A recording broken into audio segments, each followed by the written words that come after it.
भगवान कैसे हैं? सब ग्वाल बालों के संग खेलते हैं और खेलते खेलते ग्वाल बाल कभी रोने लग जामे, कभी गिर जामे तो जोर जोर से चिल्लाने लगे। ठाकुर जी से कहें लाला तू इतनी जोर से मत खेले कर हमारी लग जाए। ठाकुर जी बोले अब खेल मैं ये देखूंगा कि जोर से खेलूं आराम से खेलूं।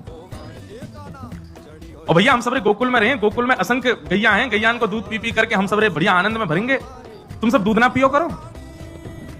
सब ग्वाल बाल बोले लाला तू तो राजा को छोरा है, तेरे काजे तो सब दूध की व्यवस्था है, हम तो छोटे मोटे ग्वाला हैं, हमें तो अपनो सबरो गौ रस मथुरा भेजनो पड़े और मथुरा भेजवे के कारण हम लोगन को पीवे को नहीं मिले। ठाकुर जी मन में विचार करने लगे, बोले भैया ये गौ रस गैया के पालक हम, गैया चरावे हम, दूध निकाले हम और गौ रस ले जाए मथुरा वाले और ये कंस क्या जानो पड़े सब कर के रूप में। ठाकुर जी को ये बात सुन के बहुत अच्छा नहीं लगा। भगवान ने तुरंत कहा कि भाई अभी तुम बालक हैं, अभी हम समझाएंगे तो कोई हमारी बात मानेगा नहीं, या सो बढ़िया एक काम करो चोरी करो। ग्वाल बाल सब बोले लाला तू जो कहोगे सो करेंगे, चोरी करवे की बात मत करे बस। और क्यों चोरी क्यों ना करोगे? बोले हमारी मैया के चोरी करवे तो ब्याह ना हो गए। ठाकुर जी बोले शरीर तुम पे बनना रहे हो, पतरे दुबरे पतर पूछरा से है गए हो। ग्वाल बाल बोले लाला जो कहोगे सब करेंगे, चोरी नहीं करेंगे। ठाकुर जी बोले चोरी ना करोगे ना करेंगे, ना करोगे ना करेंगे। तो ठीक है कल ते तुम सबरे अकेले खेलो, हम दाऊ दादा अकेले खेलेंगे, आवे की जरूरत नहीं यहाँ पे। जैसे ही ठाकुर जी ने अपने से दूर जावे की बात कही, ग्वाल बाल सब परेशान है गए। लाला तू जो कहेगा सब करेंगे पर हमसे दूर जावे की बात मत कर, बता कैसे करनी है, कहां करनी है। ठाकुर जी बोले 3 सेना बनाओ, जल सेना, थल सेना, वायु सेना। बोले जल सेना कौन सी? बोले जहां भी चोरी करेंगे ये हमको कौन बताएगा? बोले वायु सेना। वायु सेना कौन है? बोले मरकान भोक्षण बंदर सबरे। हाँ भाई तुम सबरे कूद कूद के छतन पे जाओ, ढूंढो घरन में कहां पे छीका पे मक्खन टंगो है, कहां पे तुमको सब आवाज कर करके बताए दो। वहां घर की तरफ सबसे पहले जल सेना जावेगी, जमुना जी में रहती भाई, और वायु सेना बंदर रहेंगे सब छतन पे कूद कूद के जाएंगे, और थल सेना हमें, हमारे संग 2-4 सखा चलेंगे आगे पीछे। ऐसे करके ठाकुर जी ने पूरी चोरी को पूरा निधान बनाया। बोले लेकिन वासों पहले अपने अपने घरन में करके देखो, पहले प्रैक्टिस करो। ठाकुर जी बोले कल मैं पहले अपने घर में चोरी करके तो देखूं कैसे होवे, फिर दूसरे के घर में जाएंगे, फिर दूसरे के घर में जाएंगे। तो यशोदा मैया ने लाल जी के चरणन में ऐसे सुंदर सुंदर नूपुर पहनाए। ठाकुर जी सवेरे देर से उठे, जल्दी ना उठे। नंद बाबा उठ जाएंगे भोर में, बलराम जी उठ जाएंगे भोर में, यशोदा मैया सब उठ जाए, लाला उठ पड़े हुए पीरी चदरिया ओढ़े लेटे ही रहेंगे, कब तक? बोले सूर्य उदय जब तक नहीं है जाके। लाल जी के चरणों में यशोदा मैया ने छोटे छोटे नूपुर पहनाए हैं। क्यों?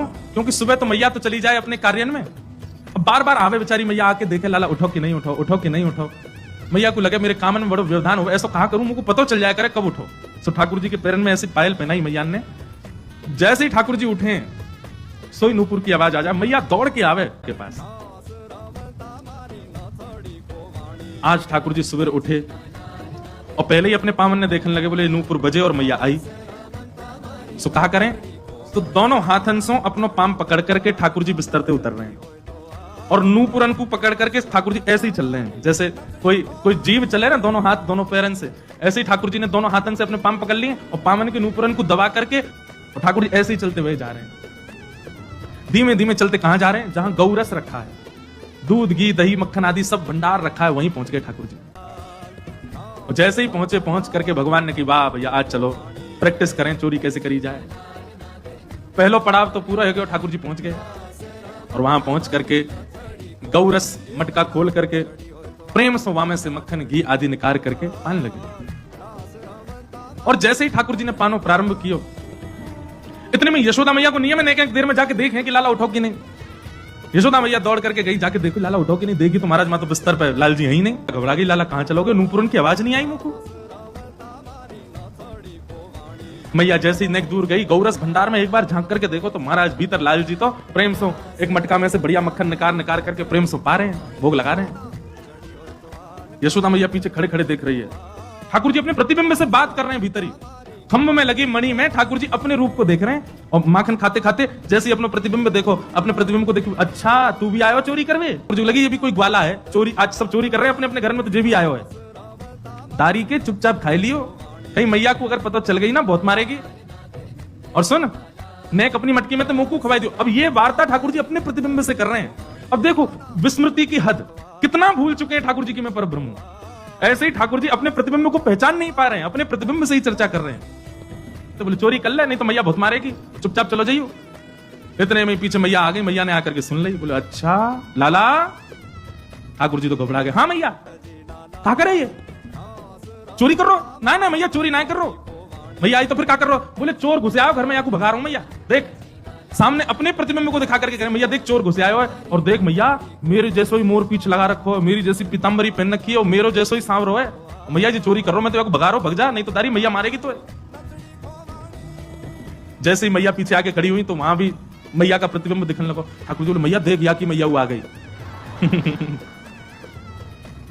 मैया ने कान पकड़ करके कही, बोले लाला जे तेरो ही प्रतिबिंब है, जे तेरो ही स्वरूप है, बात बना रहा हूं यहाँ खड़ो खड़ो, जे कोई और नहीं है, जे तू ही है, और यहाँ के पीछे की मैया भी कोई और नहीं, मैं ही हूं। ठाकुर जी तुरंत बोले अच्छा मैया तेने बताई ना, देख कितना मलूक लग रहा हूं मैं तो। मैया मेरा रूप कितना सुंदर।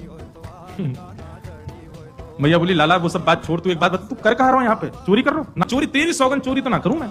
मैया मैं चोरी करूंगा? ऐसी भूरी मेरी मैया, ऐसे संस्कार मेरी मैया ने दी, मैं चोरी करूंगा? ना मैया मैं चोरी ना कर रहा हूं। तो क्या कर रहा हो? जो तेरे हाथन में माखन का को लगा। ठाकुर जी बोले मैया तेने मेरे हाथ में ऐसे पद्मराग के कंगन पहना रखे, मैं जैसे धूप में जाऊं खेलवे, धूप के किरण परवे से देख मैया मेरे हाथ जल गए कल। तो मेरा एक सखा है मन सुखा, माने मुझसे कही लाला तेरे हाथ जल रहे हैं ना, तो एक काम करियो मक्खन में जाके अपने हाथन को बोर लियो, मक्खन लग जाएगा तेरा हाथ ठीक है जाएगा। मैया मैं तो चिकित्सा कर रहा हूं अपनी। अच्छा चिकित्सा कर रहा हूं? बोले हम बे, और तेरे मुंह पे कहां लग गई? जर गए पद्मराग के कंगन, तो मुंह कैसे जरो तेरो? ये मुंह पे मक्खन काई को लगी है? ठाकुर जी बोले मैया तू बड़ी बोरी है। मैं ऐसे हाथ बोर के खड़ा हुआ, इतने में एक मक्खी आके बैठ गई मेरी नाक पे। अब बाकू मैंने उड़ा भी खूब कोशिश करी, नहीं उड़ी, तो अंत में मुंह को मुक्ते हाथ लगाने में पड़ो से मुंह पे लग गए। मैया बोली मुंह खोल के दिखाइयो। ठाकुर जी ने मुंह खोलो तो भीतर मक्खन लग गए।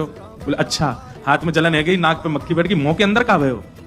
अरे मैया तू तो बड़ी भोरी है, हाथन में जलन है रही सो हाथ बोल लिए, नाक पे मक्खी बैठ गई सो मुंह पे हाथ लगा लियो। और मैया इतनी पास जैसी मक्खन आयो मेरे मन में आई, सवेरे सवेरे मेरी मैया उठ के दही मथे वासो मक्खन ने, इतनी मेहनत करके मैया मक्खन निकाले, और मैं वाकू खाऊं भी नहीं लग। सो मैया मैंने नेक तेरो श्रम को मक्खन पा लिया।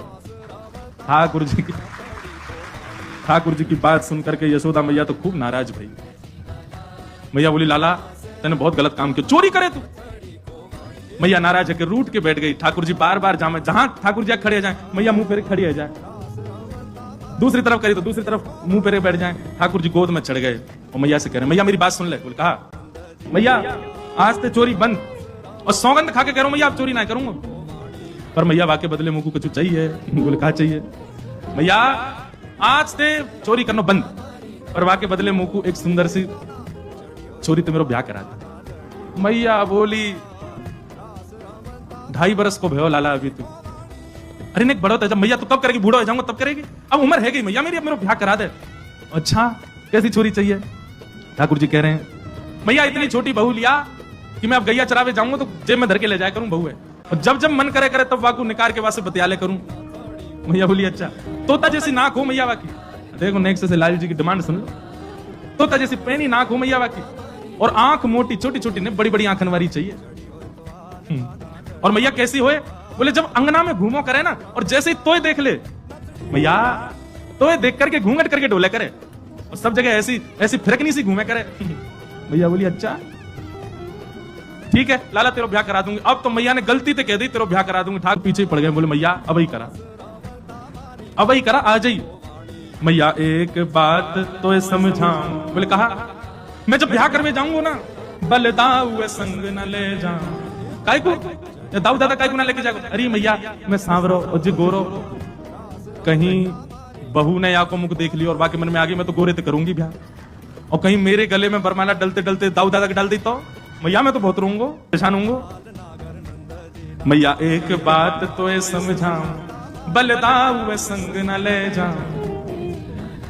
मोए गोरो दुल्हा बनाए दी जो कहूं, हंसे न वहां की छोरी, पर सांची कह कब लावेगी मुंह तू दुल्हन गोरी। भैया तू तो अभी गोपिन को बुला और बंधन बार बंधवा के मंगल ढोल नगाड़े बजवा दे, अभी मंगल गीत प्रारंभ करवा दे मैया, मेरे हाथ पीरे कर दे, आ जाइए अभी काजर बाजर लगा के तैयार कर दे मुंह को। बाबा ते कह के मंगवाए दे चढ़वे को सुंदर घोड़ी। नेक्स्ट से लाल जी की बात सुनकर के यशोदा मैया के नेत्र सजल होते हैं और बार बार अपने हृदय से अंक में भर करके विधाता कहती विधाता मेरो लाला सदैव ऐसे हाजिर रहे, मेरे हृदय से ही लगो रहे, कभी मुझसे दूर नहीं जाए। यशोदा तेरे भाग्य की कही ना जाए। ऐसा सौभाग्य है यशोदा मैया को, नंद नंदन श्री कृष्ण अपनी प्रभुता भूल करके यशोदा मैया को सुख प्रदान कर रहे हैं।